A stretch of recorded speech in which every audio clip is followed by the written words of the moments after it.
Oui, non, non, non, carrément non, oui, et oui. Terminé. D'après tes résultats, quand tu seras grand, tu seras chef cuisinier. Quoi, chef cuisinier? Sérieux? Mais cuisinier comment? Comme Eddie? Ah, ça va pas être possible. C'est pas prévu. J'ai d'autres projets, un destin. Regarde le bon côté des choses. Dans chef cuisinier, il y a chef. Oui, et dans cuisinier, il y a surtout cuit. Je suis cuit d'avance. Très bien, voyons ce que donne ce test d'orientation. Alors, qu'est-ce que je vais faire? D'après tes résultats, quand tu seras grand, tu seras artiste. Artiste? Quoi? C'est pas un vrai métier, artiste. Gilbert, sort de ce corps tout de suite. Condamné à faire des sculptures bizarres toute ma vie comme Damien Brosse, le pro des sculptures trop chelou. Non mais je rêve, c'est une blague. À mon tour, je vais vous montrer comment on répond correctement à un quiz qui ne se base sur aucun fondement scientifique. D'après tes résultats, quand tu seras grand, tu seras une rockstar. Victor, Wow, c'est trop de la super, chance, trop bien, génial. excellent. Ouais, sauf que moi je voulais devenir astronaute. Ben en fait, moi j'ai toujours voulu être archéologue ou un truc du genre. Tu te rends compte qu'il faudrait que tu passes des années à l'école pour devenir docteur en antiquité? Comme le dirait le docteur Lola. Bah oui, moi j'étais certain que je deviendrais président. Tout en dirigeant ma propre chaîne de magasins de jouets à travers le monde, bien sûr. Depuis mon île privée. Avec une plateforme d'atterrissage pour hélico. Et 10 hélicoptères. Je sais pas vous, mais moi, j'ai l'intention de me battre et de faire tout mon possible pour changer ce fichu destin. Ok, quoi que tu fasses, je te suis. Alors, c'est parti. Stratégie numéro 1. Trouver exactement comment Eddie, Bross et Slobber en sont arrivés là. Pour éviter de commettre les mêmes erreurs de parcours professionnel. Une part de ce truc, mais sans gluten, s'il vous plaît. Salut Eddie. Laisse-moi deviner, mon petit gars. Toi, tu veux une double portion du légendaire pain surprise fourré d'Eddie. Je me trompe? Une salade, ça ira. Salade de fruits, salade verte ou salade de fruits qui est devenue verte? Je peux te poser une question, Eddie? C'est une recette secrète, chef. On se la transmet de génération en génération. Pitié, m'appelle pas chef. Les liens familiaux, d'accord. Alors c'est comme ça que t'es rentré dans la restauration scolaire? En fait, je suis le premier de la famille à être passé pro. J'ai fait un test vers 12 ans et j'ai tout de suite su que la cuisine serait mon métier. Un test sur Internet? Oh non, c'était avant Internet. C'était à la préhistoire. J'ai passé un test d'orientation à l'école. Et du coup, t'as fait ce que l'école t'a dit de faire? Ça te ressemble pas trop, ça? Pas du tout, mon petit gars. J'ai fait tout ce que j'ai pu pour l'éviter. Et pourtant, me voilà, tu vois. Comment ça? À l'époque, il n'y avait pas beaucoup de métiers qui permettaient de gagner sa vie en faisant presque rien. Est-ce que ça répond à ta question, petit gars? Plus ou moins. Dernière question. Oh, tu manges ici parfois? Je touche jamais à ces trucs. Suivant! Voyons, comment suis-je arrivé sur le marché de la toile? Ou le business de l'art, comme on dit aussi. Ce n'était pas prévu. J'ai même résisté au début. C'est malgré moi que j'en suis arrivé là. C'est-à-dire? Eh bien, après le lycée, je suis devenu peintre en bâtiment, comme mon père. Mais je faisais tellement d'éclaboussures sur les maisons des gens qu'ils ont cru que j'étais artiste.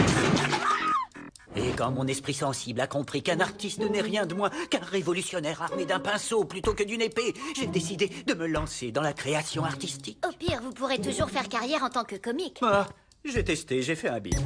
Est-ce que vous connaissez le comble du peintre? C'est d'être au bout du rouleau.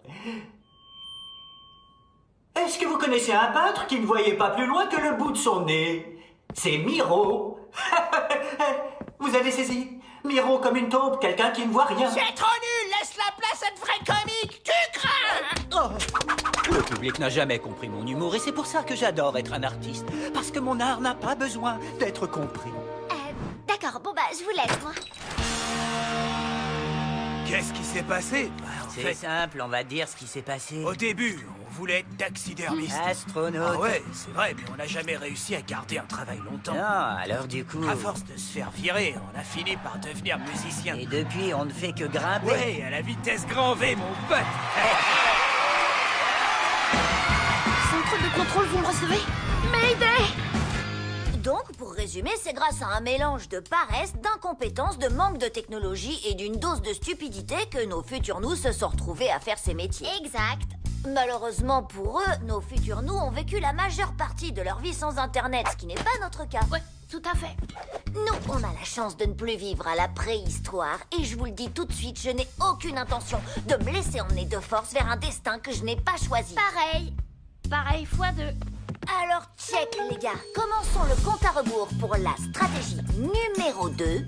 Essayez de résister au destin à tout prix. Un œuf, s'il te plaît. C'est ça, un œuf? Sérieusement. Désolée, j'avais compris que tu voulais les toasts bien cuits, pas à point. Sérieusement.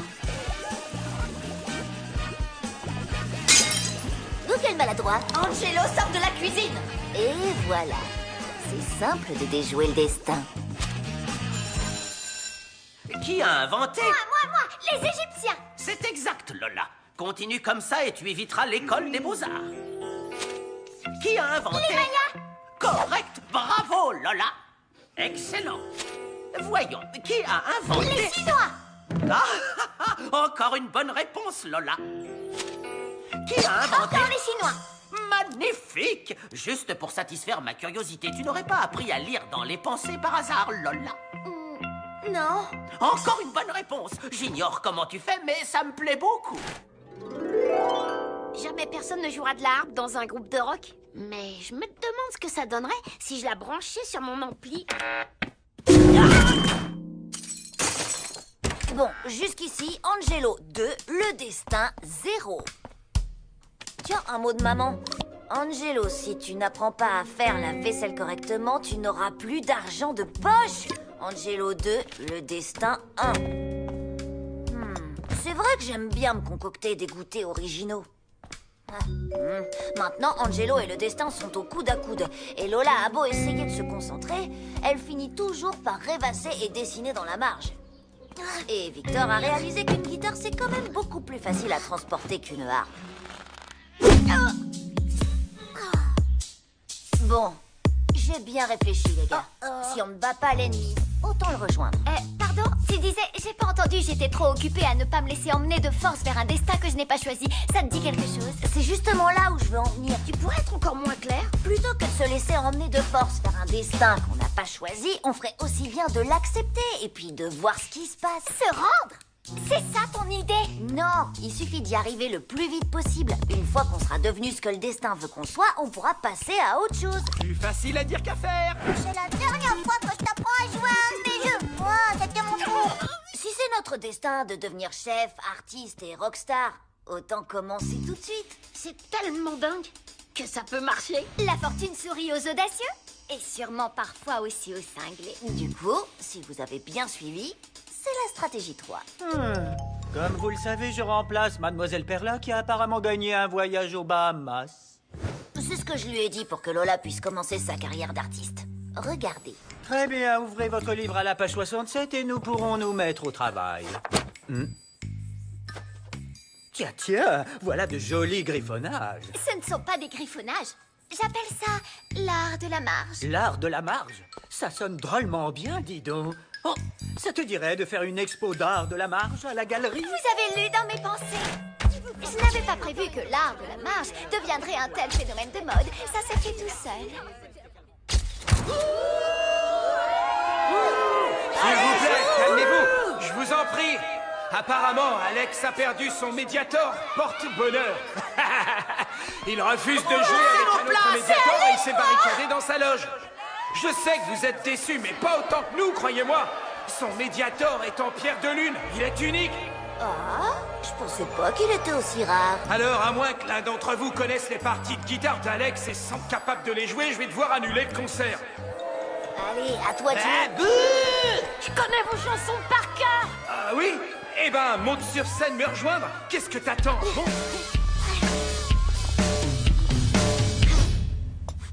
De la tarte? Miam.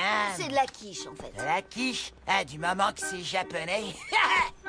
Toutes mes félicitations, Angelo. Tes quiches ont eu un véritable succès et nous avons récolté assez d'argent pour permettre à toute la classe de partir en voyage à Paris. Bravo! Ça faisait partie du plan.